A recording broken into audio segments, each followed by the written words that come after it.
आप देख रहे हैं भायंदर संवाद। धुंधला दुख भंजना सदा निरालो रे। धुंधला दुख भंजना सदा निरालो रे। सारा पहली सुमरियो गौरी पुत्र गणेश गजानन गौरी पुत्र गणेश। नमस्कार, मेरा नाम है साक्षी सेमवाल और आप देख रहे हैं भायंदर संवाद। इस वक्त मैं मौजूद हूँ भायंदर वेस्ट में विष्णु पारेख जी के यहाँ पे, जहाँ पे एक अनोखी पहल हमें इस गणेश चतुर्थी में देखने को मिली। उन्होंने साधु मिट्टी से गणेश भगवान की स्थापना करी है और साथ ही साथ वीर्य भगवान की भी पूजा वो यहाँ पे कर रहे हैं। मान्यता इस प्रकार है, जो वीर्य भगवान है उन्होंने राक्षसों से अब धरती को बचाया था। पर्यावरण और धरती को हमें बचाना है, इसी का संदेश से ये जो गणेश आपको दिखाते हैं, जो ये मूर्ति है, ये पूरी इको फ्रेंडली मूर्ति की यहाँ पे स्थापना की गई है। और साथ ही में आप देख सकते हैं जो वीर्य भगवान है वो भी यहाँ पे विराजमान है। किस तरीके से उन्होंने राक्षसों से जो हमारी धरती है उसको बचाया था। बात करते हैं यहाँ पे लोगों से, वो जानते हैं जो पहल उन्होंने की है, इस पहल के बारे में वो क्या कहते हैं। सबसे पहले तो ये जो अनोखी पहल की शुरुआत की गई है, इसके बारे में आप बताइए। तो ये हमारे इधर एकदम पारंपरिक तरीके से एक मूर्तिकार है, श्री विजय जी बापट करके। तो वही ऐसी कई सारे घरों में कई वर्षों से मूर्तियाँ बनाते आ रहे हैं मंत्रोच्चार के साथ और एकदम पूर्ण शुद्ध रूप से। तो उनसे आग्रह किया तो उन्होंने हमारे लिए भी ये मूर्ति बनाई। और इसमें जो सजावट है उसमें पीछे हमने वराह अवतार जी का कटआउट लगाया है। जैसे कि हिंदू समाज जो वराह अवतार को पूजता था वो अभी बहुत कम हो गया, तो उसको वापस याद दिलाने के लिए कि आप भी भगवान वराह की पूजा कीजिए। उन्होंने भूमि की रक्षा की है और इससे हमें पर्यावरण का भी ख्याल रखना चाहिए। सजावट में जो बैकग्राउंड है, जो ये फूल पत्तियाँ लगाई है, वो जो 3 साल पहले के लाके रखे वही अभी तक हम उसको रीयूज़ कर रहे हैं। उसमें कुछ नया खर्चा नहीं है। घर पे पानी भी दे रहे तो स्टील के ग्लास में, प्लास्टिक का ग्लास नहीं है। तो ऐसे कोशिश कर रहे हैं हम। तो वही एक मैसेज था कि भाई, यानी वो जैसे राम जी के लिए वो गिलहरी ने नहीं छोटा सा पत्थर लेके आया, वैसे ये हमारा योगदान है एक पर्यावरण के लिए। अच्छा, आपने जो इको फ्रेंडली मूर्ति की यहाँ पे स्थापना की है, तो इसका जो विसर्जित है वो क्या थोड़ा दर्शकों को आप बताएंगे? क्योंकि बहुत बार देखा गया है जो इको फ्रेंडली मूर्तियाँ हैं उसकी तरफ रुझान ना रह के लोगों का जो है पीओपी वाली जो मूर्तियाँ हैं उसकी तरफ रहता है, जिसके चलते हमारे पर्यावरण को भी बहुत नुकसान होता है। तो किस तरीके से इको फ्रेंडली जो मूर्ति है वो हमारे पर्यावरण के लिए भी सही है और इसका प्रोसेस क्या है विसर्जन का? तो अगर मूर्ति शाडू मिट्टी की रहती है तो उसका विसर्जन आप अपने घर पे भी कर सकते हैं एक बाल्टी के अंदर। फिर वो जो मिट्टी बचती है उसको आप अपने पौधों में डाल सकते हैं, जिसका अच्छा खाद, जो यानी बहुत उपयोगी मिट्टी होती है, उसको आप चाहिए तो फिर आप अगले साल उससे और भी कुछ नया स्वरूप बप्पा को दे सकते हैं या किसी और भी ईश्वर की आप उसमें प्रतिमा बना सकते हैं। जैसे हम थोड़ा सा निकालते हैं पौधों में डालते हैं, थोड़ा सा फिर मेरी बहन है उसका कुछ और नया कुछ बनाती है ऐसा। लेकिन पीओपी रहता है तो फिर बाहर समुद्र में भी मछलियों को और इकोसिस्टम को बहुत उससे हार्म होता है। तो इसके लिए प्रयास है कि सब एकत्रित आकर विसर्जन करेंगे, हिंदू समाज साथ में आएगा, लेकिन कोशिश करेंगे कि मिट्टी की मूर्ति रहे तो फिर बप्पा का भी क्या है अपमान नहीं होगा बाद में। ये बहुत अच्छी आपने बात कही कि जिस तरीके से हम विसर्जन करते हैं और उसके बाद जो खंडित मूर्तियां हमें समुद्र तटों पे देखने को मिलती है, तो कहीं ना कहीं हमारी आस्था और हमारे धर्म पे जो है सवाल खड़ा होता है।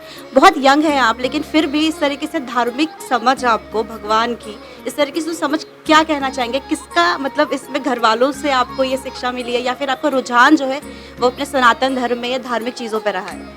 कैसे अभी महाकुंभ गया तो एक सनातन की लहर सी चल रही है, तो इसी बीच सोशल मीडिया है और कहीं ना कहीं राष्ट्रीय स्वयंसेवक संघ, विश्व हिंदू परिषद, ऐसे मोहन जी भागवत को भी बहुत सुनता हूँ। तो ऐसे महापुरुषों के से ज्ञान मिलता है और फिर खुद का भी थोड़ा अध्ययन चालू है।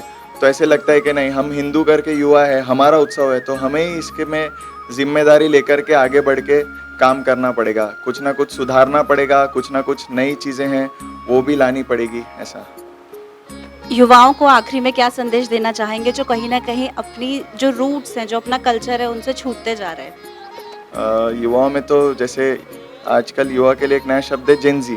तो जेनजी का ऐसा है कि बहुत ही अच्छी जनरेशन है, खाली बस एक चीज़ उसमें है कि वो ट्रेंड्स को बहुत फॉलो करने में लगते हैं। जैसे ओवरसाइज कपड़ों का आया तो फास्ट फैशन है, तो फास्ट फैशन के कारण भी बहुत ज़्यादा पोल्यूशन क्रिएट होता है, क्योंकि नायलॉन का कपड़ा जो कॉटन नहीं होता। तो कहीं ना कहीं ट्रेंड्स में न जा कर के अपने जो बेसिक रूट्स हैं, जो जो अपने आयुर्वेदिक जो पारंपरिक घर नानी जो दादी नुस्खे बताती है, या फिर जो घरेलू चीज़ें चलती है, जैसे कि छोटी छोटी बातों को लेके खादी का कपड़ा उपयोग करना, तो सब इको फ्रेंडली भी है और वो सब पहले से ही अपने इसमें बता के रखा है। तो वही है कि coming back to our roots. जो यंग जनरेशन है, जैसे आप हैं, आपके जो एज ग्रुप के लोग हैं, उनको क्या संदेश देना चाहेंगे? कहीं ना कहीं हम ये देखते हैं कि जो हमारे रूट्स हैं, हमारी जो संस्कृति है, उससे कहीं ना कहीं हम अनजान है। क्या बोलना चाहेंगे? तो अभी देखो, अभी क्या हो रहा है, अभी नया जनरेशन आ रहा है, मतलब कोई भी जो चीज़ हमें नहीं करना चाहिए वो लोग वो सब कर रहे हैं, जिसके कारण हम हमारे धर्म से दूर हो रहे हैं। और मतलब जब भी कोई भगवान का, मतलब मैं खुद देखा हूँ कि जब भी कोई भगवान ऐसे निकलते होते, क्या इन लोग कुछ भी कर रहे हैं खाली फोकट का। और जब वो लोग खुद से एकदम शोर शराबा करते हैं और तब कोई बोलता है तो उनको बोलता है ये क्या है। तो फिर मतलब मैं ये बोलना चाहता हूँ कि जो यंग जनरेशन है आज की, मैं भी हूँ वैसे, तो वो लोग अपने धर्म से दूर जा रहे हैं, भगवान की प्रार्थना नहीं कर रहे आजकल, और अगर कर रहे हैं तो सिर्फ दिखावा के लिए कर रहे फ़ोटो वगैरह निकाल कर वो सब। क्या हर साल आप इको फ्रेंडली गणपति को ही लेकर आएंगे, या फिर आगे चल के आपको दिखावे से जो सजावट होती है, खूब बड़ी विशाल जो मूर्ति है गणपति की, वैसे लेकर आएंगे? देखो, अभी हम इको फ्रेंडली लाएंगे, बट अभी क्योंकि क्या होता है, पीओपी वाली मूर्ति लाते, तो विसर्जन होने के बाद अगर आप 2-3 दिन बाद जहाँ पे विसर्जन वहाँ पे जाओगे तो देखोगे कि जो गणपति की मूर्ति है, उनका सर, कभी पैर, कभी हाथ किधर बिखरा होता है। पर अगर हम इको फ्रेंडली मूर्ति का विसर्जन करते हैं तो एकदम बराबर से एकदम उनका विसर्जन हो जाता है, पूरा वो मिट्टी में हो जाते हैं, मतलब पूरा हो जाता है। तो हम इको फ्रेंडली लाएंगे हमेशा, पीओपी कभी नहीं लेंगे हम लोग। और अगर बड़ी मूर्ति की बात हुई तो बड़ी मूर्ति भी आजकल इको फ्रेंडली में आने लग गई है, और अभी जो फ्यूचर में और भी ऐसी इको फ्रेंडली की बड़ी बड़ी मूर्तियाँ आएगी। बहुत बहुत धन्यवाद हमसे बात करने के लिए। बच्चों से हमने बात की है, कहीं ना कहीं उनकी जो सोच और विचार है वो ये दर्शाते हैं कि माँ बाप के जो संस्कार हैं वो कहीं ना कहीं उनमें झलक रहे हैं। क्या कहना चाहेंगे इस पर? ये आज के वक्त में तो अनिवार्य हो गया, नहीं तो जिस तरह से जिहादी हमारे बच्चों को बहला रहे, कभी ईसाई मिशनरी है, ये सब, इसके लिए धर्म के प्रति उनको जागरूक करना। और ये गणपति तो एक ऐसा त्यौहार है, छोटे छोटे बच्चे गणपति से जुड़ के अपने धर्म से जुड़ते जा रहे हैं। तो अति आवश्यक है कि हर घर में गणपति आ रहे हैं तो बच्चे धर्म से जुड़ रहे हैं, धर्म को जान पा रहे हैं। और हमारे सुमित्रा दीदी जैसे अच्छे लोग जो निस्वार्थ भजन कीर्तन करके लोगों को जोड़ रहे हैं, भक्ति के मार्ग में लेके जा रहे हैं, तो उनको भी बहुत बहुत धन्यवाद। और बच्चों को तो विशेष कि गणपति बाबा से प्रेम है, तो अच्छा संदेश दे रहे हैं। जो हम लोग पहले प्रदूषण के खिलाफ इतने नहीं थे सचेत, अब आजकल बच्चे प्रदूषण को बचाने के लिए, धरती को बचाने के लिए कितना अच्छा कार्य कर रहे हैं, तो एक अच्छा लगता है। आखिरी में क्या संदेश देना चाहेंगे उन सभी को जो कहीं ना कहीं जो हमारा पर्यावरण है उसको जाने अनजाने नुकसान पहुंचाते हैं? छोटी छोटी कोशिश करके हम अपने पर्यावरण को बचा सकते हैं। जैसे घर में बिजली का उपयोग कम करें, पानी का उपयोग जितना ज़रूरत है उतना ही करें, व्यर्थ पानी ना वैसे। और प्लास्टिक भी हम मार्केट जाए तो थैला ही लेके जाए, क्यों प्लास्टिक की थैली में लेके जाना। हम लोग गौ माता की पूजा करते हैं, लेकिन थैली में रोटी डाल के गौ माता के यहाँ डाल देते, तो गाय माता के पेट में भी जाती है और अपने गटर भी जाम होते हैं, जिससे बाढ़ जैसी हालत होती है। तो थैली प्लास्टिक का उपयोग कम से कम करें। चलिए, बहुत बहुत शुक्रिया हमसे बात करने के लिए, धन्यवाद। आजकल की जो जनरेशन है, जो बच्चे हैं, उनका रुझान जो है वो भगवान की तरफ, अपनी संस्कृति की तरफ काफ़ी है। आप इसको कैसे देखते हैं? ये बहुत अच्छे तरह से देखते हैं, बच्चे करते हैं तो बहुत खुशी भी होती है। शुरुआत पहले दिया ने की थी कि नाना हम भी गणपति लाएंगे, तभी इसके मम्मी पापा राजस्थान गए थे, तो इन्होंने बोला छोटी सी मूर्ति थी घर में, तैयार नहीं लाएंगे, इसी से तू कर। इसने बहुत अच्छे से पूजा की और बहुत लगन से की। इसकी बात से ये सब शुरुआत हुई। तो ये बोले तू अच्छे से करने लगेगी तब अपन मूर्ति लाना शुरू करेंगे। तब ये अपनी पसंद से जाके अपने पापा से जाके, और वहाँ ये सब वही करवाती है, जाके ऐसी बनवाओ वैसी बनवाओ, और वो बनवा के लाती है। चलिए, मतलब बच्चों का जो इंटरेस्ट है मूर्ति की तरफ, गणपति की तरफ, वो काफ़ी जो है देखने को मिलता है। बहुत ज़्यादा है, दोनों बहन भाइयों का बहुत ज़्यादा। ये जो पहल की गई है यहाँ पे पर्यावरण के साथ साथ धरती को भी जो है संरक्षित करने की, कैसे देखते हैं आप इसे? ये बहुत अच्छा लगता है जब हम यंग जनरेशन को ऐसे देखते हैं, बच्चों को ऐसे देखते हैं 5 साल पहले दिया ने अपने हाथों से गणपति बापा की मूर्ति बनाई। उसके बाद उन्होंने बोला, उसके बाद गणपति बापा की कृपा हुई यहाँ पे हमारे विष्णु जी भैया पारिक, जिनके घर पे, और हर साल गणपति बापा की कृपा होती है, आशीर्वाद मिलता है उनका। तो ये दिया ने शुरुआत की थी अपने हाथ से बना के, उसके बाद और जो हमारी यंग जनरेशन है आज की, उनकी सोच देख के बहुत अच्छा लगता है। ये हमारी आज सनातन धर्म पे बिल्कुल भी सवाल नहीं उठता है, और आज ये बच्चों से हमको ये संदेश भी मिलता है कि हम इको फ्रेंडली हम गणपति बापा बनवाते हैं, तो हमको ये विसर्जन के लिए भी अच्छा रहता है।